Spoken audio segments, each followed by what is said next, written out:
네, 안녕하십니까. 성경 내 이야기다의 김홍덕입니다. 오늘은 요한일서 34번째 시간입니다. 오늘의 주제는 세상이 너희를 미워하거든 이상히 여기지 말라, 이 말씀을 가지고 한번 생각해 보겠습니다. 예수님께서는 세상이 너희를 미워하면 너희보다 나를 먼저 미워한 것이다, 이제 이런 말씀을 요한복음에서 이제 하셨는데, 사람들이 이렇게 무언가를 미워한다, 미워하는 관계다 이러면 괜히 와서 해코지하고 뭐 이렇게 하는 것을 생각하는데, 늘 말씀드리지만 그런 뭐 해코지를 한다고 해도 그게 어떤 미움의 본질적인 모습은 아니고 미움이 나타난 거죠. 그래서 미워한다는 것 자체는 그 사람과의 어떤 관계를 자꾸 이제 단절시키려고 하는 겁니다. 이제 성경에서는 사랑이라고 하면 서로가 서로에게 존재의 의미가 되어주고 존재의 의미를 일깨워주고, 내가 너를 사랑한다는 것은 너가 나에게 존재의 의미가 된다, 이런 의미가 되는 거죠. 그런데 이제 반대로 미워한다 이렇게 얘기하는 것 자체는 어떤 관계 형성을 이제 자꾸 회피하고 거절하고 그걸 이렇게 자꾸 막아나가는 것을 미워하는 것의 본질이다, 이렇게 볼 수 있습니다. 그래서 어떤 그 관계가 형성될 조짐이 보이면 거기에 대해서 좀 경우에 따라서는 악랄한 그런 행동들을 하는 것을 두고 이제 미워하는 것이다, 이렇게 볼 수 있을 것입니다. 그래서 오늘날 기독교인들도 이제 예수님께서 이런 말씀을 하시고 이제 요한 사도도 이런 말씀을 했기 때문에 교회 안 다니는 사람들이 하나님 믿는 자신들을 미워하고 핍박한다, 이렇게 이제 자꾸 많은 말들을 하죠. 그래서 믿는 사람으로서 정직하게 신앙생활을 하거나 사회생활을 하는데, 사회에서는 이제 자꾸 불법을 저지르려고 자기를 유혹하고 거기에 동의하지 않았더니 사람들이 자신을 미워하더라, 이렇게 얘기도 하고, 나는 하나님을 믿는 사람으로서 주일날 예배 보러 가야 되는데 회사에 나와서 특권하라고 하더라. 그래서 거절했더니 사람들이 나를 뒷담화하고 미워하더라, 이렇게 이제 사람들이 생각을 하고, 그러한 것들을 이 말씀에 빗대어서 세상이 우리를 미워하는 거다, 이렇게 얘기를 합니다. 그러나 본질적으로 그게 좀 맞는 건 아닙니다. 우리가 지금 이 말씀이 사랑에 관한 말씀이기 때문에, 사랑이라는 것은 지난 시간에 말씀드린 것처럼 거듭난 생명의 증거입니다. 다시 이야기해서 거듭났다는 것은 예수님께서 우리에게 인생의 목적을 알려주시려고 십자가를 지셨는데, 그 예수님이 내게 의미 있는 존재가 됐고, 그래서 그 예수님이 내게 의미 있는 존재가 되는 본성이 종처럼 십자가를 지는 것이기 때문에, 나 또한 다른 사람에게 낮은 자세로 그를 섬길 때 그 사람이 하나님께서 그 사람을 만든 목적을 깨닫게 되는 그 지경에 이르기까지 내가 수고하는 그것이 내가 그를, 형제를 사랑하는 것이죠. 그래서 그 형제가 서로 의미 있는 존재가 되는데, 형제가 서로 의미 있는 존재라는 것은 혈육이고 생명이 같다는 거죠. 그래서 그러한 생명이 되는 것이 이제 사랑인데, 이 사랑에 대해서 반하는 어떤 관계로 미워하는 것을 이야기를 하고 있습니다. 그렇기 때문에 우리가 어떤 종교적인 행위나 양심적인 행위에 대해서 사회가 거부 반응을 일으키는 것이 세상이 우리를 미워하는 것이다, 이렇게 볼 일은 아닌 것입니다. 그리고 어떤 그런 말도 있잖아요. 사랑의 반대말은 미움이 아니라 무관심이다, 이렇게 하는 말도 있는데, 그 말은 참 맞는 것 같아요. 그래서 제가 앞서 말씀드린 것처럼 미워한다는 것은 관계 형성을 원치 않고 또 회피하고 그것에 대해서 강력히 저항하는 그런 관계가 이제 미워하는 관계다 이렇게 말씀을 드렸는데, 지금 한 가지 좀 여기서 우리가 생각해야 될 것은, 기독교인들이 세상이 우리를 핍박하고 미워한다고 생각하는 그런 요소들에 대해서는 사실은 기독교인들이 잘못해서 그런 게 대부분입니다. 예를 들면 번화가의 중심가에 서서 예수 천국 불신 지옥 이렇게 외친다거나, 길 가는데 예수 믿으라고 자꾸 옆에서 집적된다거나, 이렇게 하는 것 자체를 사람들이 막 싫어하고 또 그걸 욕하고 이렇게 하면 세상이 미워한다 이렇게 자꾸 이야기를 해요. 그리고 또 아까 말씀드린 사례처럼 예배 보러 가야 되는데 교회 회사에 오너라 이렇게 하는 것들을 거절하고, 그래서 회사와 다툼이 있을 때 또 미워한다 이렇게 얘기를 하는데, 이러한 것들은 기본적으로 십자가의 도를 모르는 겁니다. 십자가의 도는 수동적인 거예요. 그래서 우리가 이제 사람들이, 예수를 믿는 사람들이 예수를 믿지 않는다고 자기들이 이렇게 선을 그은 사람들에게 도전적으로 너 그러면 지옥 간다든지 예수 안 믿으면 지옥 간다든지, 삶에서 어떤 좋지 않은 일이 일어났을 때 예수 안 믿어서 그렇다고 이렇게 이야기를 하는 것이, 그러한 것들이 자세히 놓고 보면 나는 복음이 있는데 너는 없어. 그러니까 내가 주는 적선하듯이, 내가 복음을 적선하듯이 줄 테니 받아 먹어라. 이렇게까지도 볼 수 있는 거예요. 제가 왜 이렇게 좀 비꼬듯이 얘기를 하냐 하면, 예수님도 사람들에게 너 예수 안 믿으면, 나 안 믿으면 안 돼 이렇게 얘기를 안 하셨어요. 제자들이 예수님에 대해서 확신을 못 가질 때도 한탄하시듯이 말씀을 하셨지만, 오히려 이제 예수님께서 겟세마네 동산에서 기도하실 때는 뭐라고 하셨냐 하면, 저들로 인해서 내가 영화롭게 됐다 이렇게 이제 하나님께 기도하셨죠. 이게 뭐냐 하면은 사람들이 그 그리스도인의 삶의 모습을 보고 스스로 깨닫고 자기가 교회로 올 수 있도록, 그 신앙을 가질 수 있도록 하는 것이, 그게 형제를 사랑하는 거예요. 예수님께서도 우리가 아직 죄인 되었을 때 십자가를 지셨다 이렇게 말씀을 하셨잖아요.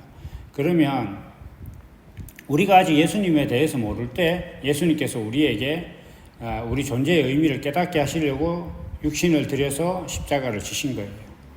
그러면 우리도 이제 길 가는 사람들이나 또 우리 주변에 생활하는 사람들에게 그리스도의 복음을 전하는 것은, 그 사람들이 아직 죄인 되었을 때에 내가 그 사람들에게 존재의 의미가 되어줘야 되는 거예요.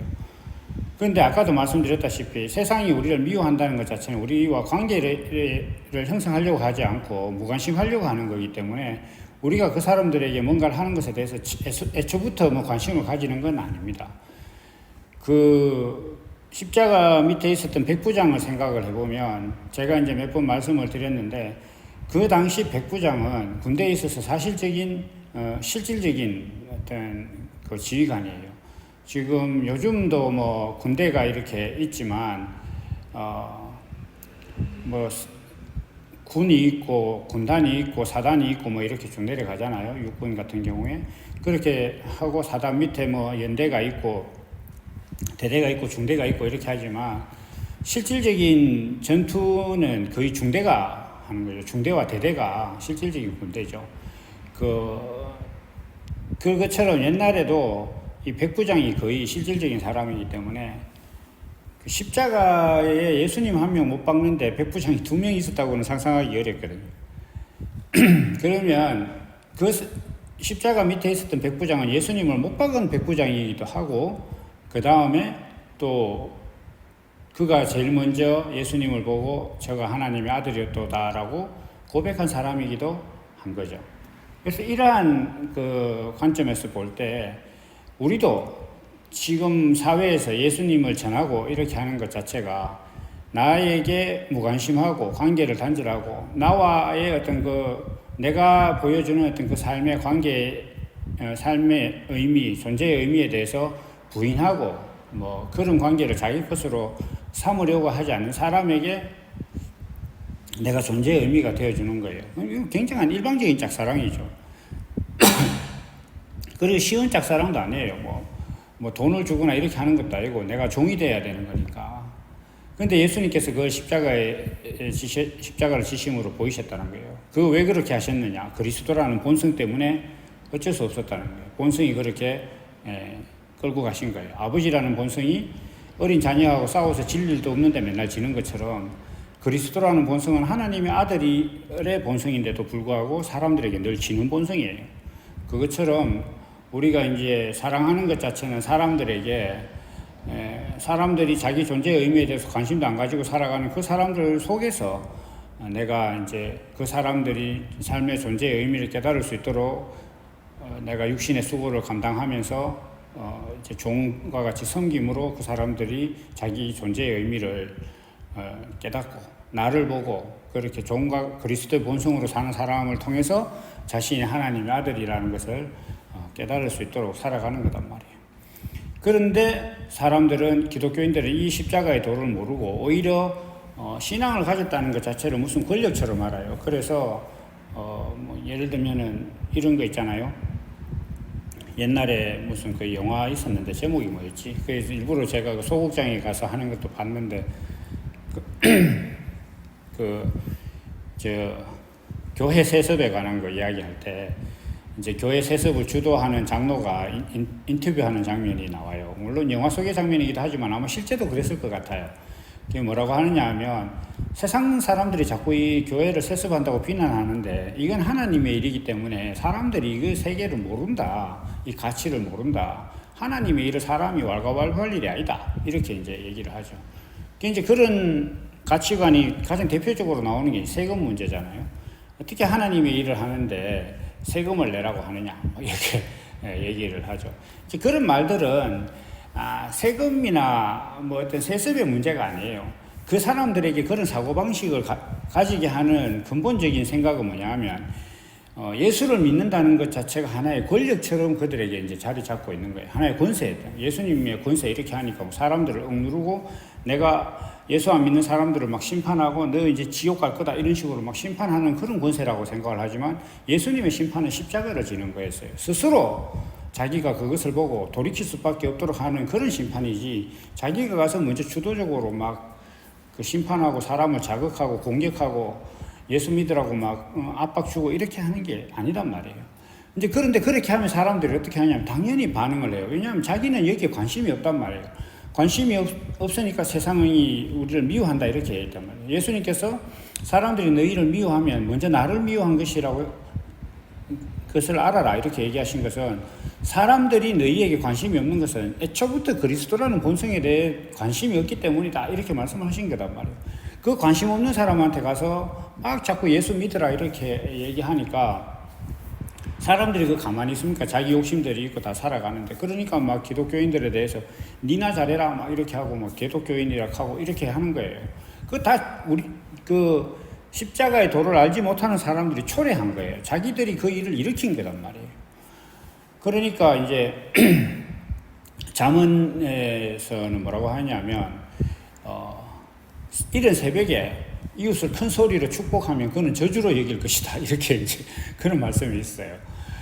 이제 참 제가 재밌게 읽었는데 사람들이 듣고 싶어 하지 않는데 가서 자꾸 막 얘기를 하면 막 그렇게 되는 거죠. 근데 그런 반응을 사람들이 미워하는 거다 이렇게 자꾸 생각하고 우리가 주의 이름으로 핍박받습니다. 막 이렇게 얘기를 하는 거예요. 그러나 사실은 그게 주의 이름으로 핍박받는 게 아니고 주의 이름을 욕되게 하고 있는 거단 말이에요. 그리스도의 본성과 전혀 상관없는 짓거리를 하면서 그리스도의 이름으로 한다고 지금 도용한 거단 말이에요. 저작권에 문제가 있어요. 그래서 그러한 것임을 우리가 이제 알아야 되는 것입니다. 그래서 우리가 세상이 너희를 미워한다 이렇게 하는 그 말 자체에 대해서 다시 생각을 해봐야 되는데 우리가 예수 믿으라고 하고 내가 신앙을 지키겠다고 하니까 신앙을 지키기 위해서 뭐 회사 일에 조금 협조를 못하겠다 이런 것들에 대해서 예수님이 막 세상 사람들이 저항하고 우리를 괴롭히는 거 그걸 핍박하는 거라고 생각하거나 미워하는 거라고 생각하면 안 됩니다. 기본적으로 사람들은 예수 그리스도에 대해서 관심이 없어요. 다시 이야기해서 존재의 의미에 관심이 있는 게 아니라 인생의 목적에 의해서 그 인생의 목적에 자기가 왜 존재하게 됐는지에 대해서 관심을 갖고 있는 게 아니라 모든 사람들은 존재한 상태에서 일어날 일들만 고민하는 거예요. 먹고 사는 거, 살아가는 거, 막 이렇게 얘기를 하는데, 제가 늘 공수표처럼 자꾸 말씀드리는데, 하나님께서 나는 스스로 있는 자다, 막 이렇게 얘기하신 그 부분이 사실 굉장히 중요한데, 우리가 영원이라는 것을 얘기할 때도 사람들이 영원이라는 것을 얘기해요. 그럼 막 지금부터 안 죽는다. 진시황이 자기가 살면서 이제 안 죽을 것이다. 이렇게 얘기하죠. 그 사람은 설사 아직까지 살아있다고 해도 그 사람은 영원하지 않아요. 왜냐하면 중간에 태어났거든. 진시황 이전에도 사람들이 있었잖아요. 그 사람이 시작이 아니단 말이에요. 하나님이 알파와 오메가지 그 사람이 시작이 아니단 말이에요. 그러니까 자기는 그날로 나서부터 영원히 산다고 해도 이 사람은 영원한 사람이 아니에요. 그 앞에 세월이 없잖아요. 그러니까 이 사람은 영원한 사람이 아니단 말이에요. 그런데도 사람들은 막 자기가 태어나서부터 일어나는 일들이 모두 관심사예요.